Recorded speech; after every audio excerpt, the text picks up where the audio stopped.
it in and twist it left to be able to pop this off. You see there's that little groove there? Yeah. And then they'll pull off. I want to see it. Well, so the first thing you do is close the valves. First thing we do is close these two valves. Okay. And not this, what happens if you do that one? So That you start one's- dumping? Yeah, that one's already closed, but if you do open it up, you can Water drains out. drip water out. Okay, so the next thing you do Next is thing is pull these little plugs off. They just slide right back off the wire. yeah. Push in and twist counterclockwise or left. Then give Okay. these a wiggle and pull these out. Okay.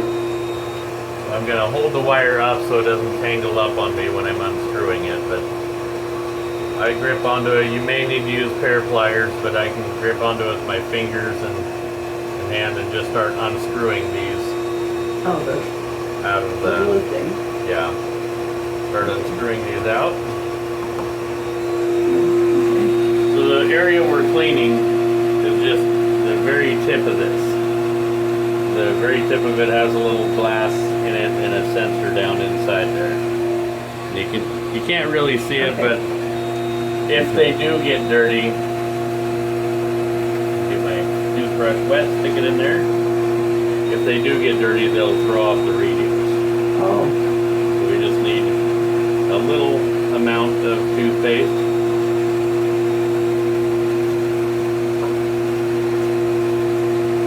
Then we just kind of dab it.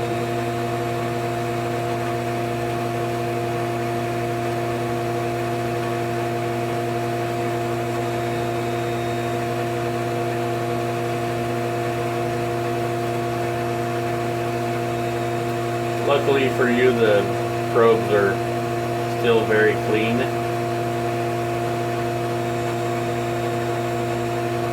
Continue to. is there a length of time like that you have to do that? Not really. Because it looks clean to me. Yeah, you just kind of want to. It's kind of concave, or the metal sleeve around the outside sticks out a little bit further than the glass inside, Oh, and you can okay. feel it indent. So you just want to make sure you get the bristles down in there and possibly clean out anything that could get Okay. stuck in it. And you can just take the towel. You don't rinse it off. You can rinse it off. You can just wipe it off as well. You can take some of this water and rinse that off a little bit. Yeah, because I think the toothpaste would get in there. It will. Jason. It'll. Yes. You've got Teflon tape on there. Do we need to periodically do that? Yeah, the Teflon tape that's on it. If it does leak when you put it back in, you may need to put Teflon tape on. If you do, just put only one wrap around or 1.5 wraps around it. These bulbs here are notorious for cracking by putting too much Teflon tape. So Hayward says you can get by with just the Teflon tape that's still on there, or sometimes if you screw it down enough, just the plastic on the clear plastic will seal it. We're screwing this back in. I'm going to go my hand tight, which is pretty solid. Now that one's in there, I'm going to unscrew this one. They put the probes so close together that it's hard to get the hand really in there. So unless you have really good finger strength, you probably have to use a pair of pliers.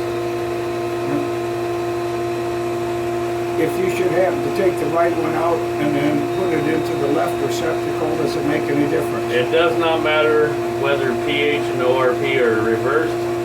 It does matter where these are plugged into the machine.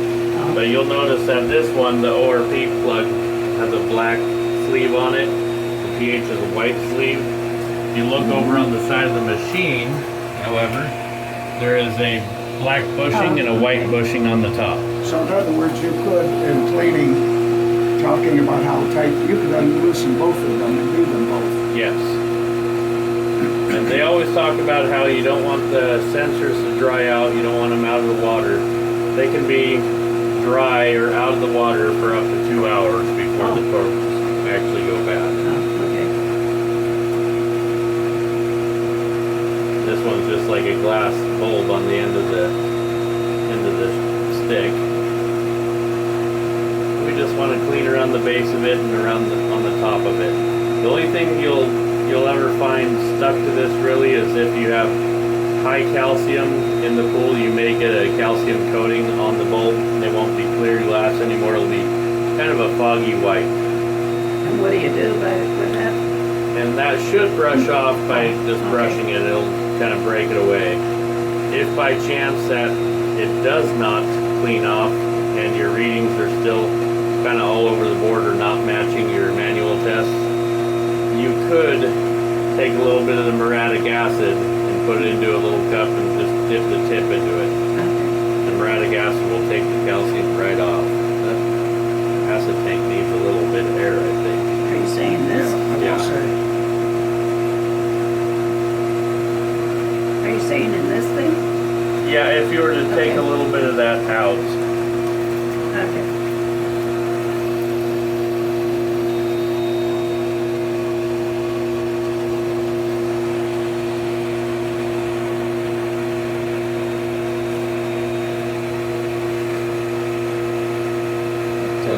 Looks clean and clear to me. Yeah, the Teflon is in great shape, but like I said, with the Teflon, Hayward says you technically don't need it as long as you can get the probes tight.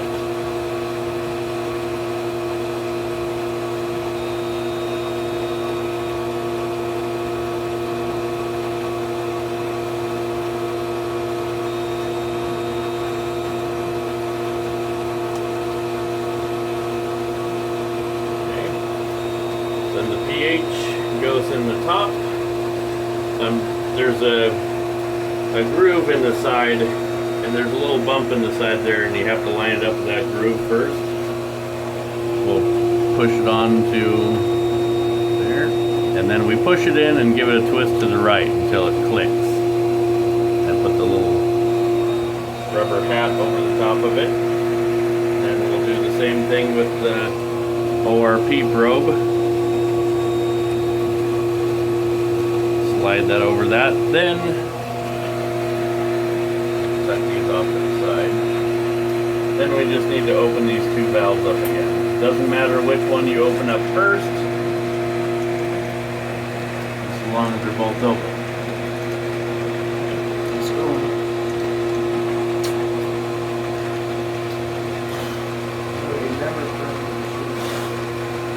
I have a little bit of a leak on the left one, so I'm going to tighten it up.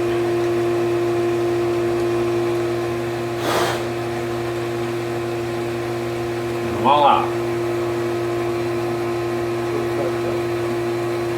How frequently do you do that, Jason?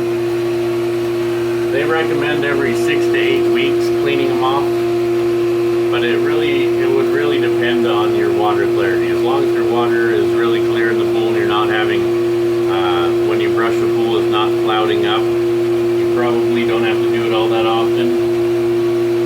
There's still a drip on there, so I may have to go get some Teflon for it.